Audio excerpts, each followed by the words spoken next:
Kumbe sisi, now if this is something I get to understand baadaye venye hizi vitu zinawakingi. It has time. They just don't wake up and do it at a certain time. Iko na wakati wanafanya. Na kama umefuatilia sana you people that go to do ngono with and you suspect someone, there's a certain time anakuambia let's do it now. So tumeka, let me tell you guys, tukakaa, hakuna mtu anaongelesha mwingine. The men are just there seated. So kwa hiyo sofa seat ilikuwa ya round. The men are seated there. Wasichana wamekaa huku. Worst part tuliambiwa tusiongeleshane. Do not talk to me, I don't talk to you. Tusiongeleshane, tunyamaze. They tell you don't talk. Na inatoka na uzito, ile sauti nzito. Don't talk. Tunanyamaza. So because mimi I was not born to keep quiet. Me, I know myself. Natumai ubuheri wa afya. So kuna history imekuwa ikitrend sana about BNB Nairobi, wasichana kuuliwa holela kule BNB. So kuna huyu msichana mmoja ambaye ameamua kujitokeza kule mtandaoni wa TikTok na kuanika wa West African, wanaume kutoka West Africa aswa Nigeria, jinsi wanavyotumia wanadada wetu wa Kenya for sacrifice. And nataka usikize hii video, na mwisho wa hii video jameni naomba uache comment yako tu ili tujue maoni yenu ni yapi kuhusiana na hii video ambayo mnaenda kuisikiza. Once upon a time I had a friend, she was coming from TZ. Akaniambia, "Mom, niko na wageni." Wasichana wa Ashau mnajua kile namaanisha. Niko na wageni inamaanisha I have men that wants ladies so organized. Mimi hawakunipatia budget, nilikuwa na work tuna. Normally of course hawakuji kulala kwangu. Sina hata nyumba kubwa ya accommodate people. So me I go to Lavington. There was a house nilikuwa najua hapo. Close to Lavington Mall. Nikasema acha niende niangalie hiyo Airbnb. It was a 4-bedroom on compound Airbnb. Mnajua hizo manyumba. So let's say bedroom zote kwa hiyo villa ilikuwa kama 7 hivi. The lady called me and tells me they like the house and stuff. I book for them. Me, I get the money. Paka nikafurahia hiyo biashara because nimepewa pesa. Hata hawakuniambia budget. Me after nilipata nyumba nikawaambia this is it. They just sent money, like extra money, and they were staying for only 2 days. There were 6 men. That was 2020 start of March, April 2020 March. So when the guys came, to cut the long story short, wakafika Nairobi, I took them to the apartment, to the villa that was now in Runda. So when we went to Runda, nikawaeka kwa nyumba and stuff, wakaji fix nini. So my own was to go back and look for what? For ladies. I had friends then. So I had to get like 3 friends from my friends and outside friends. Unajua to these deals, you have to put your friends to, kama kweli you want your friends to benefit. And then I had to look for other 3 ladies now from outside, which niliwatoa Facebook. Sikuwaga hata na, nilikuwa na Instagram but sikuwanga active. From Mombasa mmoja, 2 Nairobi, nikapata madem. Huyo wa Mombasa akalipiwa ticket akakuja Nairobi. So madem wakakuwa 6. So plus mimi 7 plus ule dem 8. So sisi ndo, let's just say sisi ndo wenye deal and stuff, na sasa kuna the other 6 ladies. They came, hata wanaume wakukuwa choosy ati Mr. Kidem anaka, they just said bring ladies. Ndo ujue nyewe kweli mtu akitaka kukutumia atakutumia. Hataki kujua unakaaje, just bring the ladies. Initially mimi na ude mwingine mtizedi tulikuwa tulale pamoja, like in one room, so that everyone can have a room. But kuna mwanaume mmoja sasa ndio I think mkubwa wao Odogu au sasa ndio alikuwa anataka apitie kila 1. Sijui kama mnaniget. Nilale na huyu, see we are 6. No, the ladies wenye walitisha ni 6. Alale na hao wote 6 first before hawa wengine wapewe. Sijui kama mnaget what I mean. This is how they use you in these rituals. Ati huyu mkubwa wao ndiye anataka kulala na kila mtu. And then after amelala na kila mtu is when you are allowed to sleep with the rest of the men. You get? Nilikuwa, alafu the deal was too good. Ladies walikuwa nalipo 165,000 na hiyo ni just a night. And then kesho yake pia walipo hivyo. And then wenye walikuja from far watalipo, because niliwaambia hata wengine wadanganya wametoka mbali bado wapewe fare. And then you get to shop. You understand? Hizi vitu zenye nawaambia when the deal is too good. Msisahau hakuna stima. kumezimwa and everything. So tumekuwa kwa room moja. This guy said let's sit in a, kuna kuangana hizi rooms za juu upstairs, and then zinaitangwa aje, TV room or something. Atuko sasa downstairs, tuko sasa kwa rooms juu, but hapo there is a sitting room. So they said because there is no electricity and we are not gonna use the phones and stuff, let's stay here kwa room moja. Mind you, we can't see what is happening at that point, and then everywhere is kuna giza. So we sit and we are like, everyone here wanakuita paka jina yako, ni kama venye teacher anawaitaga shule, present present present. Wakautuliza, is anyone wearing a bra or pant? Yani sasa unaona, tulikuwa acha nitaget maji. Tulikuwa kwa hiyo TV room. Let me even talk in a slow mo, maybe nitakuwa sawa. So after TV room tukagadaiwa hapo wote, but mtu mmoja ndiye alikuwa na miss, which ni mkubwa wao. The guys knew what the guy was doing, but sisi tujui. So tuko hapo kwa family room, tumekaa tu sasa hatuna simu, hakuna conversation, and then someone goes, hata hatujui ni nani anaongea at that point. So one goes like, is anyone wearing a bra and pant? Kuna mwenye amevaa bra and pant, and then they were not talking in they are not Kenyans, or they are not Tanzanians, ni ma West Africans, but they have lived their, let's say, half life maju. Mimi nikauliza, but why? No one gave me an answer, and sikujua nani anaongea. That aside, tukakaa, and this guy started saying, if anyone can guess what's the time, atakuwa wa kwanza kuingia kwa room fulani. Like, what a joke. Someone has to guess what's the time at that time ndo aingie kwa room, because kumbe sisi now, if this is something I get to understand baadaye venye hizi vitu zina wakingi, it has time. They just don't wake up and do it at a certain time. Iko na wakati wanafanya. Na kama umefuatilia sana you people that go to do ngono with and you suspect someone, there's a certain time anakuambia let's do it now.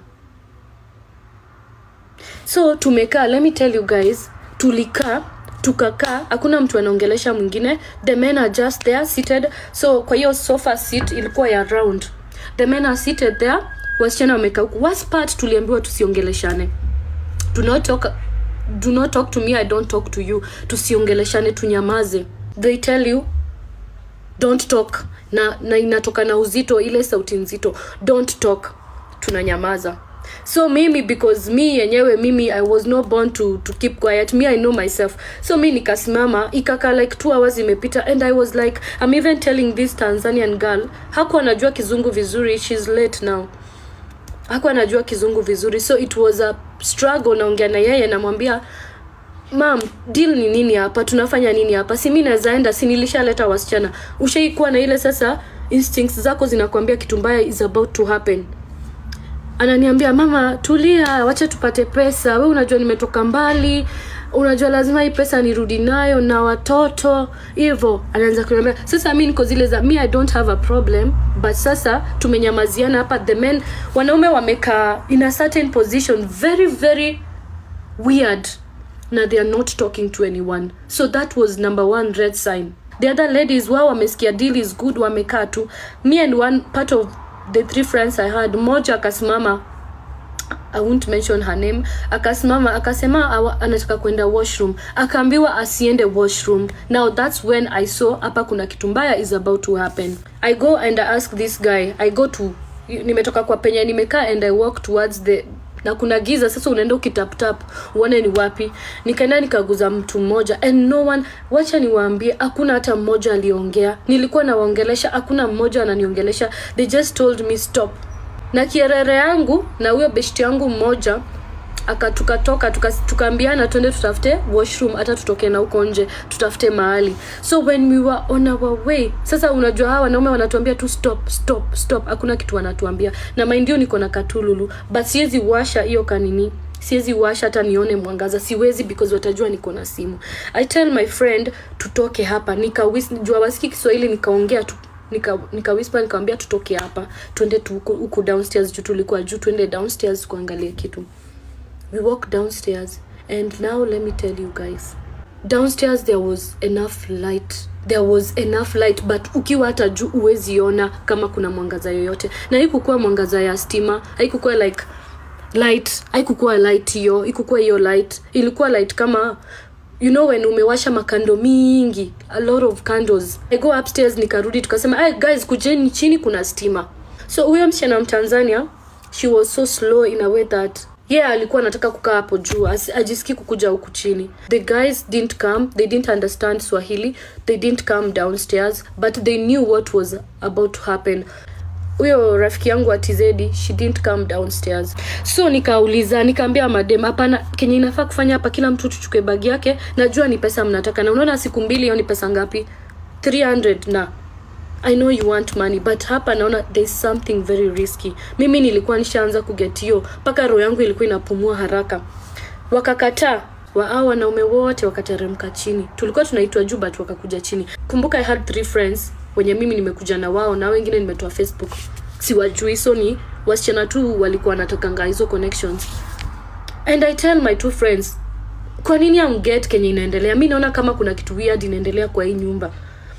My one friend is the only person, she is very strong in prayers, she is the only person alikuwa anaelewa kenye inaendelea. Anasema hapa enyewe Tiana, hapa kuna kitu mbaya.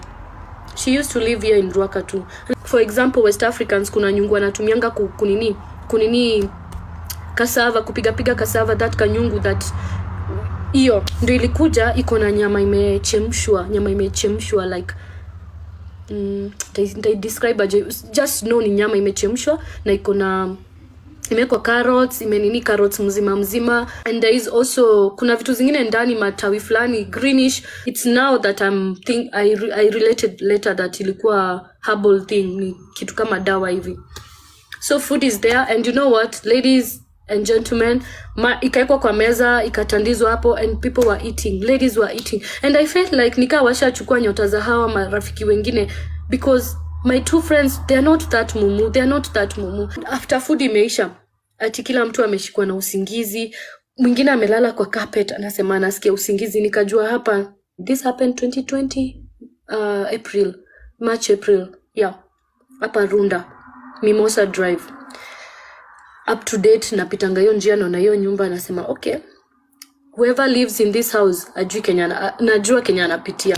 At that point is like my friends were not understanding themselves. Nikamwambia to force one of the friends to pand the stairs, to gather courage. Afadhali tuseme pia si tumeenda kulala ndo tujue msichana kwa wapi, because if you could see this lady, she was not herself. Tukagather strength, tukapanda upstairs.